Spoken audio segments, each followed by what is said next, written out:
America, Israel और Iran के बीच शांति की राह खुलने से एक नई उम्मीद जगी है।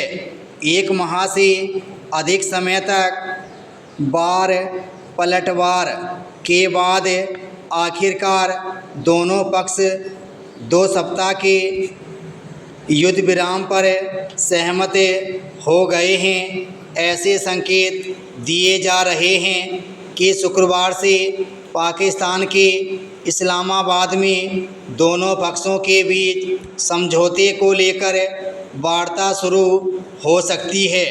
इस फैसले से दुनिया के उन देशों को भी फिलहाल राहत महसूस हो रही है जिनका इस युद्ध से सीधे तौर पर कोई संबंध नहीं है, लेकिन होर्मुज जलमार्ग बाधित होने से उनके यहाँ तेल और गैस का संकट पैदा हो गया है। युद्ध विराम के ऐलान का तात्कालिक असर यह हुआ कि अंतर्राष्ट्रीय बाजार में कच्चे तेल के बढ़े दामों में 18% की गिरावट दर्ज की गई। इससे निश्चित तौर पर तेल और गैस की कीमतों को नियंत्रित करने में मदद मिलेगी। लेकिन सवाल है कि क्या युद्ध विराम स्थायी शांति में तब्दील हो पाएगा? यह प्रश्न इसलिए अहम है क्योंकि खबरों के मुताबिक ईरान ने अपने प्रस्ताव में जो शर्तें रखी हैं उन पर आम सहमति कायम करना आसान नहीं होगा।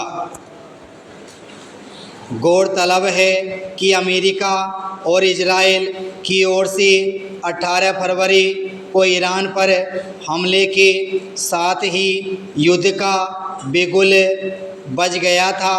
इसका असर सिर्फ युद्ध में शामिल पक्षों तक ही सीमित नहीं रहा।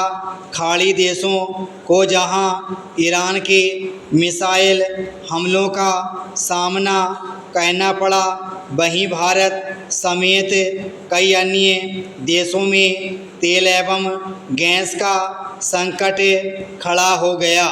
ईरान ने रणनीति के तहत होर्मुज जलमार्ग को अवरुद्ध कर दिया, जिससे वैश्विक आपूर्ति श्रृंखला प्रभावित हुई। इस कारण अंतर्राष्ट्रीय बाजार में कच्चे तेल के दामों में उछाल से कई देशों में पेट्रोल, डीजल, एलपीजी और विमान ईंधन की कीमतें बढ़ गईं।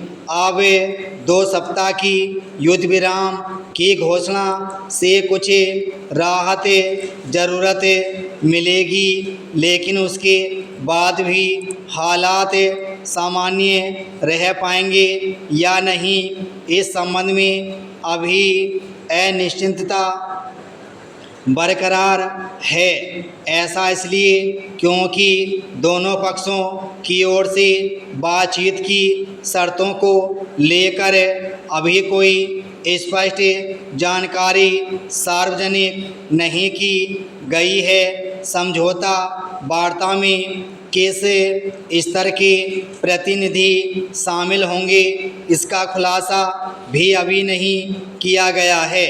यह बात भी महत्वपूर्ण है कि इससे पहले अमेरिका की ओर से दिए गए समझौता प्रस्ताव को ईरान ने सिरे से खारिज कर दिया था।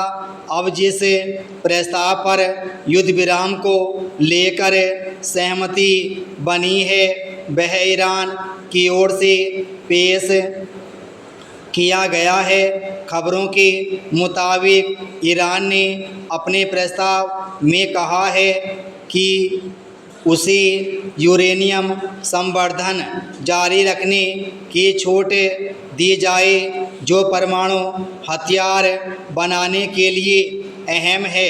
जबकि अमेरिका और इजराइल के हमले के पीछे प्रमुख कारण यही था कि ईरान को परमाणु हथियार बनाने से रोकना है।